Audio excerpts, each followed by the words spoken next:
start without me. I won't allow it. I won't allow it. Okay. He's coming. Just give us 2 minutes, please. My partner's. My brother. He's my brother. Yeah. I know. I don't want to start without him. I don't want to start without Mike. Let's, we'll be 2 minutes, 3 minutes. Eloise, you want to sit on Pop-Pop's lap? Come on, come sit on my lap. Is someone escorting Mike over here, Dave? Yes. We'll be 2 minutes. Mike will be here in no time. Unless he's asked the question. Hey! Everybody has to leave now. Take her jacket off for me. I want to put Eloise on my lap. We waited for you. We waited for you. Don't start. Come on. Come on, Pop-Pop. Take your coat off. Come here. You got a beautiful dress. I want everybody to see your dress. Good grandfather. Hey, I'm not talking to you. So is they here? Oh, my gosh. Look at this beautiful girl. Oh, my gosh. All right, first, guys, congratulations on a job well done. We'll just start with Todd, I guess, and go down the row before we open it up. Todd, a wide post, a little trepidation maybe going in, and he really had to earn it today. Coming out, what did you think of the performance? I thought in the end it was spectacular. Was worried, worried when the draw came out. Getting post 11, we know is statistically a really big disadvantage going a mile and an eighth here at Gulfstream. So just concerned about that. But main thing we wanted to focus on, we talked to Irad before the race, is just stick to your game plan, keep riding him like you've been riding him. Let's not overthink the post too much. And thankfully the horse just kept responding. And Irad rode a terrific race. He rode the race that he had to ride. It's the only option he had. Had to fan out pretty wide down the lane. But to me, what was the most impressive part was the last 100 yards. I mean, he came by me at the 8th pole, and he looked beaten. And then if you'd have told me at that point that he's going to win by a length, with his ears pricked, I'd have said, no, couldn't do that. So pretty impressive performance. Mike Rapoli, your thoughts, during the race and picking up on what Todd said, entering the far turn, really had to earn it today. Yeah, I knew it was going to be a big test for him, and I didn't mind him having the 11 post because they got to run 20 in the Derby. So I thought he got an incredible education. I too, at the 8th pole, was saying we're going to get second and third, and he just kept going and going and going, and it was pretty special. I mean, I had 4 horses in today. We won the first 3. If I would have went 3 for 4, it would have been the worst 3 for 4 of my life. So, yeah, I went 4 for 4. Todd went 4 for 11 today. So you guys do the math. No, when you get a chance. So I can do that. He went 0 for 7 and me 4 for 4, but that's okay. So and Vinny went 3 for 3. Co-owner Vinny Viola. Vinny, your thoughts on the race as a whole? Well, I said to I said to Mike after the race that the horse is not supposed to win that race. All things given. It was a dicey track, a really interesting field because there was a lot of type of horses there. I thought when Maggie jumped him, I thought like, all right, but we have the best athlete in the sport of thoroughbred horse racing, and Irad Ortiz Jr. Well, Irad, you were like aboard. The guy manufactures lengths. He manufactures. I thought you were talking about Forte. That's not no, but it's okay. No. Horse athlete, but he manufactured 4 to 6 lengths out of the horse, and the gallop out was just demonstrative. So if you're a horse race fan like myself, Mike, Todd, everybody in the room, you witnessed a magnificent performance, a definitive performance. Thank you, Irad. Irad, you were aboard, and thank you, Todd. Thank you, Todd. Thank you. Mage certainly got the jump on you on the far turn, but talk about the trip, but then digging in to run him down. We honor the pole position. Going to the first turn, it was the only thing we worry about it today. You have a clean break, but still going to the first turn, I was too wide, so I said, there's no way I'm gonna make the turn that wide. So I have to take a hole and drop in, let Javier go with their Roman horse, and when I go in and drop in, I was way back. I said, oh my God. So let's see. And then I just keep asking, he keep coming. And say, man, I never give him a break. And now I'm going to the quarter pole and try to wait as long as I can, ride it with confidence. And like we said, it's a long stretch today, it's mile and 8, and just when Louis jumped on me, when he feel that horse, he jumped on the bit. I said, all right, now he give me a great feeling. Like I have some horse. So I say, beautiful. Now I wait. He goes, he declare, and he was there for me. He deserves all the credit. He's a true champion. He deserves all the credit. He got the job done. I mean, What about the determination in the lane to run down a good horse that had opened up on you and looked like he was screaming for extra ground today? oh yeah, he did. He hit it once, and then I take my time with him because I feel like if I hit it again, he gonna get there. So it's a long stretch. Let him get his stride, and now I hit a couple more times, and he keep giving to me. Like he's responding so well. Then he just go by him and keep going. So it was really nice. So Todd, thanks did you to think Todd he and was? Vinny, Mike. They were going quick early. Were you okay with where he was? Maybe a little farther back than at least anticipated? Yeah, I thought we were a little further back than we anticipated. I felt a little better after they posted the half mile Yeah. time. I thought, that was okay. But we'd talked about it, and we felt like usually in a race like this, you're able to really kind of envision the way the race is going to unfold because you're familiar with all the horses' form and their running styles. This race had such, a hodgepodge of horses and maidens and 6 furlong, horses never been long. And so it was really sort of difficult to say, okay, this is the way the race should unfold. This is the way we want to be. So, IRAD just had to kind of, figure that out as the race unfolded. Yeah. We'll open it up. Questions? I read it. About where were you when you started to ask the horse for a run? It seemed like a drive that took forever. So how far out were you when you asked? To be honest, I was asking the first turn. I showed the stick and just make him go a little. He was handled pretty good, the kickback, but still I was way back. I wasn't happy where I was. And now he can do it. I have a lot of confidence on him, but I don't want to just give him too much to do and just keep asking. I mean, let him find his stride, but in the same time, I kind of like rush him a little bit, and he was responding so well, to be honest, but going to the quarter pole, he gave me a great feeling. He jumped on the bed, and I think he was ready because I asked him all the way, and he kept giving to me. I think Todd did a great job because he was 100% today. When Mage went by, did you say, hey, I'm in some trouble here? I mean, he go by me so very nice. When Luis go by, he feel like he was running. He was running. So, but in the same time, my horse give me a great feeling. Like he jumped on the beat at that point, and I take my time because I wasn't worried about it. I say I got the whole stretch. If I gonna get there, I gonna get there. So I just let me give him the confidence and the time. He go by. Now I hit the clear, and he did the rest. Mira, Mage hizo una gran carrera, un ejemplo que estaba en apenas su tercera Great posición. race. ¿Existió en algún momento preocupación cuando él pasó primero? Me pasó bien el caballo, en verdad, me pasó corriendo. Y siempre respetamos a cualquier caballo. El caballo me pasó y en verdad que ya yo estaba preguntándole a mi caballo, pero cuando mi caballo lo sintió, se me trepó en el freno y en verdad que ahí yo dije, bueno, todavía quedan 400 metros, creo yo.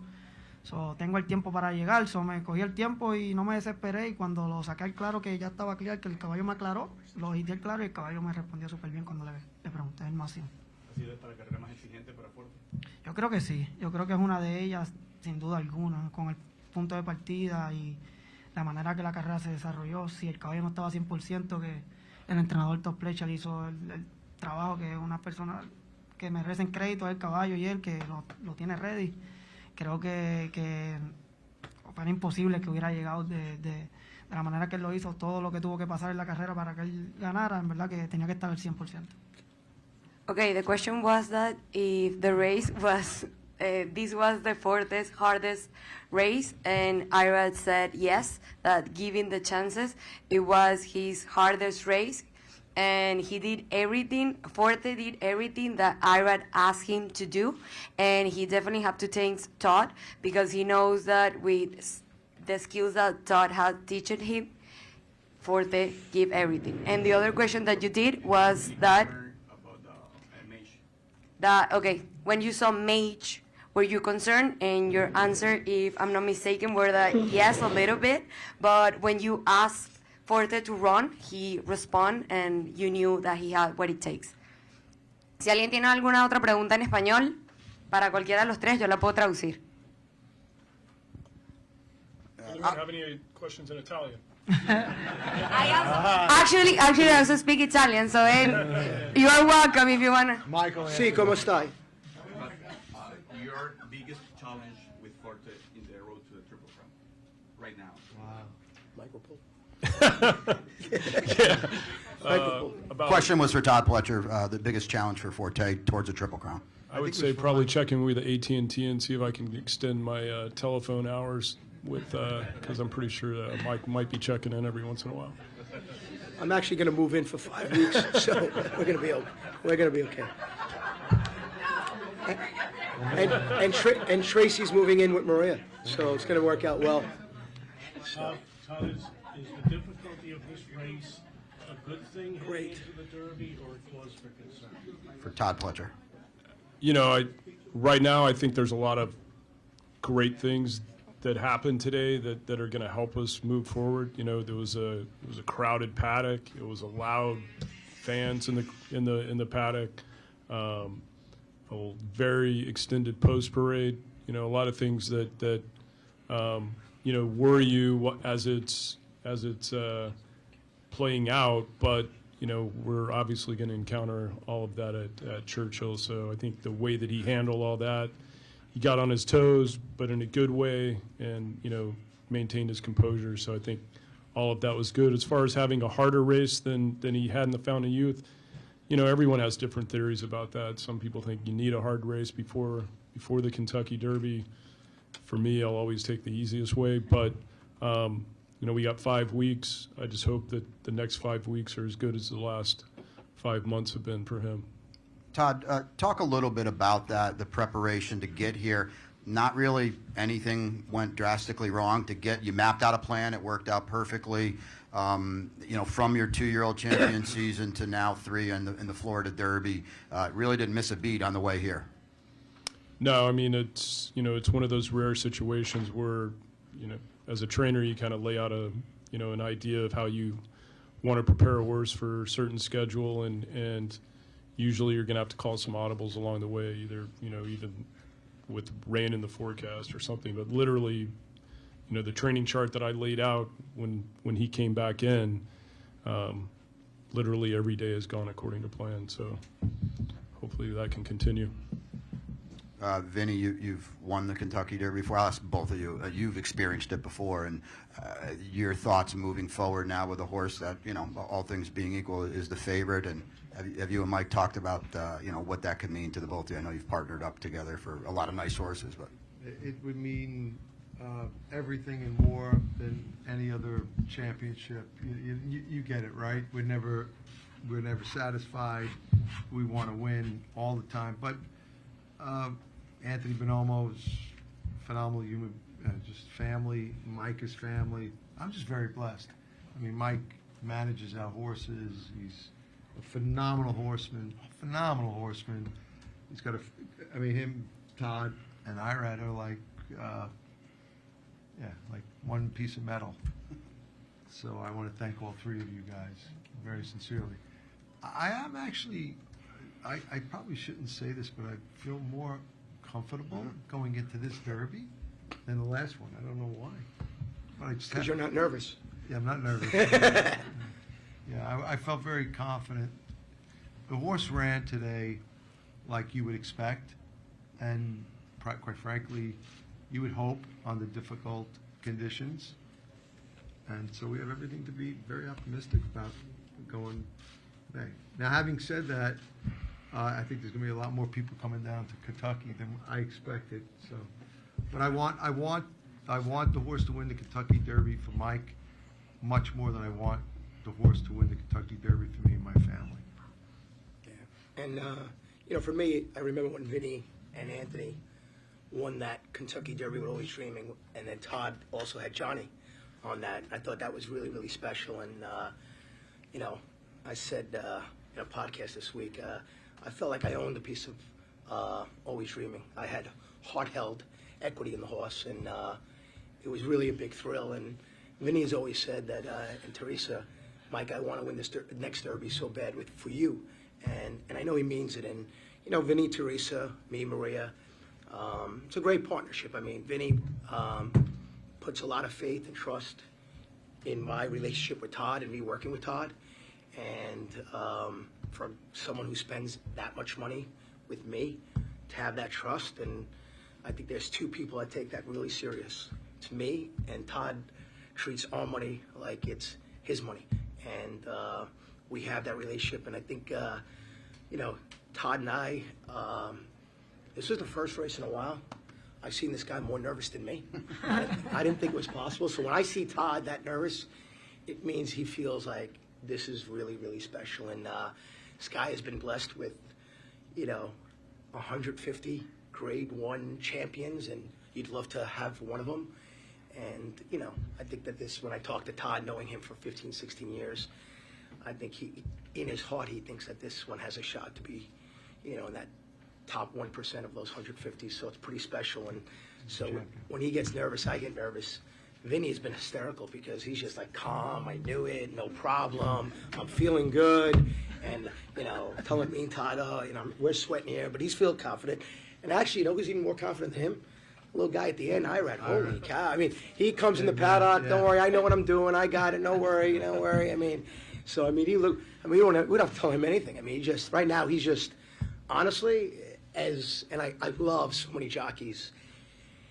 I hate to say this because I'm friends with so many. I like Jose the best. You know, Jose is he's going to ride Dreamlike next week. He's my favorite jockey by far. We haven't made a decision if we're going to use Jose or Irad next week, but we'll see because, but right now, I mean, his forte is pretty far ahead of the 3-year-old crop. Irad is pretty far ahead of the jockey crop right now. I mean, he's just riding at a level, I'm telling you right now, this is like Michael Jordan in his prime right now. You just, you know. To overtake the 4-horse the way he did, man, that was sweet. With confidence. Silk riding. That was silk riding. Thank you. I appreciate it. You know, really, Irad, you got the horse to even. I think Todd made me look good. Irad, you've been on him every start, and he's a horse with a lot of versatility. Kentucky Derby can present a lot of different scenarios. To do what he did today, to close from far back, found a youth he laid close. I mean, the gears that this horse has to give you a lot of confidence. He does. He been, since he come back as a 3-year-old, he do everything so good. So his mind is much better, and he give me that confidence. Going to the paddock and feel like I just want to ride my horse. I know what he can do, and I know Todd did a great job. He was last couple of work, he handled it pretty well, and it's like you say, he can do anything. I rode in a sloppy track at Saratoga. He handled it pretty well. He have no problem at all. He can be close. Last time the pace went slow, so he was right there. Today the pace went 46 mile an 8, and he handled it. So how you don't have a confidence with a horse like that? So. All right, well, we'll wrap it there. Congratulations to everybody. Thanks for bringing us more time. So any questions for me? Daddy, do you like being at the track? No. You're supposed to, any questions for you? Does anyone have any questions for you? You should say. Oh. Say. Does anyone have any questions? Anyone? Yes? What's your favorite flavor of ice cream? Chocolate? All right, good. All right. That is a great. Couple interviews, Irad. All right. I love you. Appreciate it, man. Thank you for those words. I appreciate it.